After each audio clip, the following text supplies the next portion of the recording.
Welcome! I am absolutely thrilled you're here for this explainer because today we are tackling a really ambitious, incredibly rewarding goal. We are going to master 50 of the most dense, complex, and frequently tested advanced vocabulary words.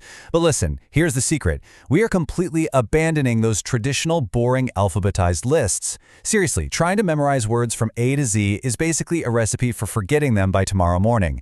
Instead, we're using the power of thematic chunking and storytelling. By organizing these words into related groups, your brain naturally builds connections, making them stick forever. Okay, let's dive into this. We'll be working through 4 behavioral and conditional buckets that are going to make these words totally unforgettable. We've got truth, lies, and secrets, judgment, praise, and scolding, character, money, and morals, and finally, shapes, states, and anomalies. Section 1. Truth, Lies, and Secrets. The vocabulary of deception and honesty. Human communication is wild, isn't it? It constantly dances between hiding the truth and exposing it. Whether it's in literature, politics, or just daily life, people are either covering their tracks or shining a light on reality. Notice the showdown here. It's a direct clash. Look at the crafty, scheming nature of someone who is artful. They aren't making art, they're spinning a cunning web. Then you've got calumny, which is just a vicious word for slander and false accusation. If someone dodges a question, they prevaricate, a fancy way of saying they shuffle the truth around. And don't forget betray. Sure, it means double-crossing, but it also means to unintentionally reveal something, like shaking hands betraying your nerves.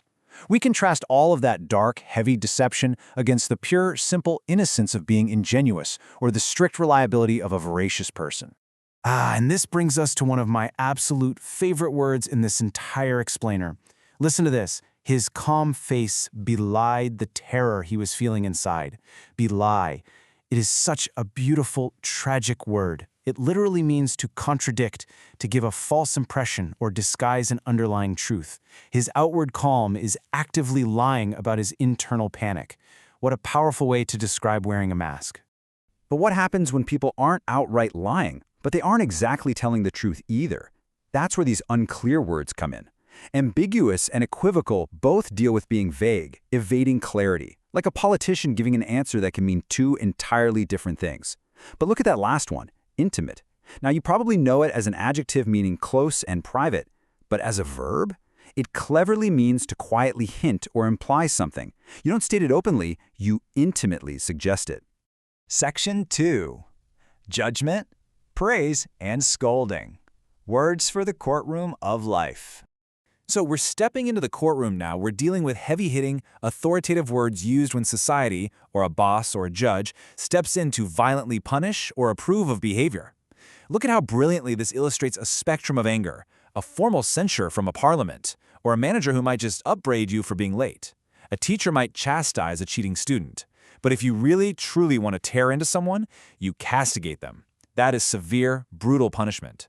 And if that punishment is just a loud, never-ending, aggressive rant, you're subjecting them to a harangue. It's not all doom and gloom, though. On the flip side of scolding, we have words of elevation. We venerate the people we deeply respect, almost worshiping them.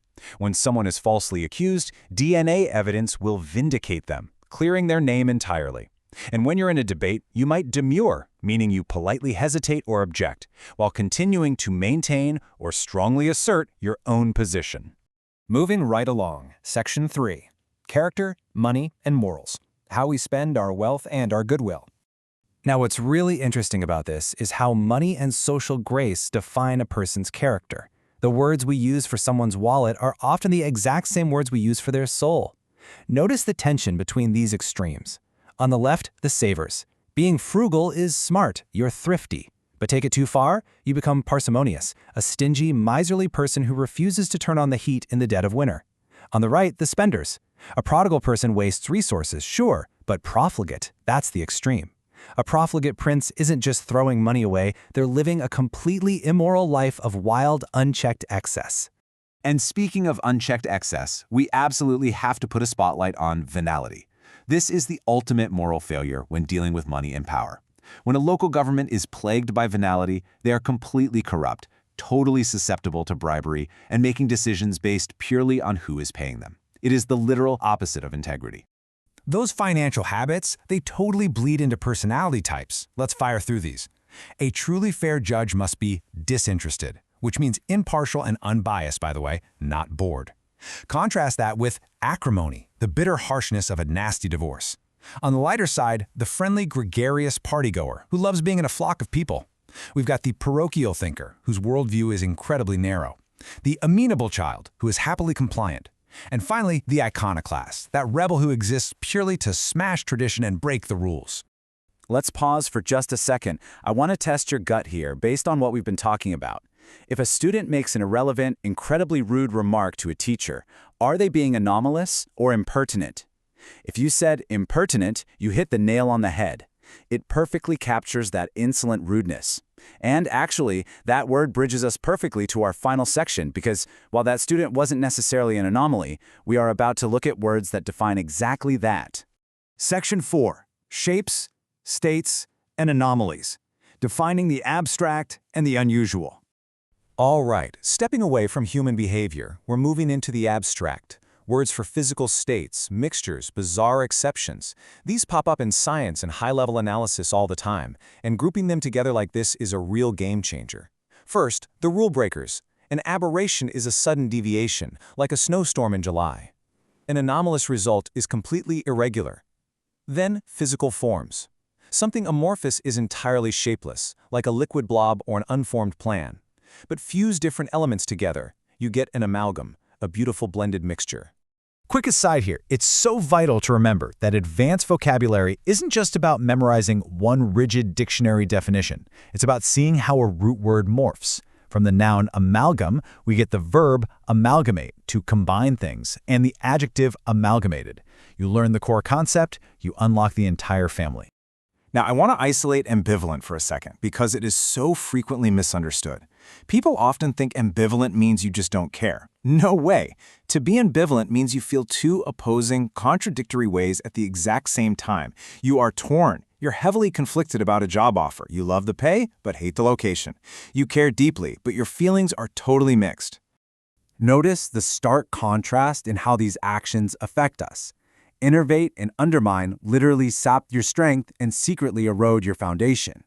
But on the complete opposite end, an urgent speech can galvanize the public, shocking and electrifying them into action, which can lead to states of high volatility, where crowds become restive, meaning impatient and rebellious, or a person's mood becomes mercurial, wildly changing from one minute to the next.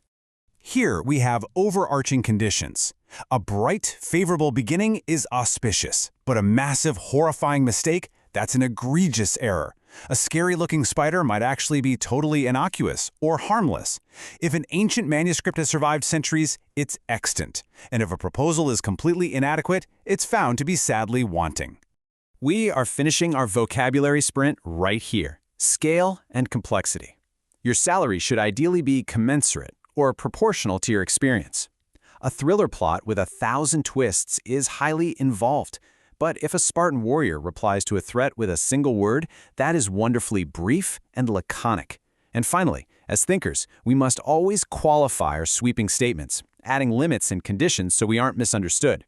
And just like that, the whole shebang, we have mapped all 50 dense advanced words. By ditching the alphabet and chunking these concepts, you've built a real web of context in your mind. But here is my final provocative challenge for you. Knowing these words conceptually is one thing. Are your daily conversations and your own writing still sadly wanting? I challenge you to literally take 3 of these words and use them in a sentence today. Galvanize your own learning. Don't let this just be an abstraction. Keep exploring, keep practicing, and thank you so much for joining me in this explainer.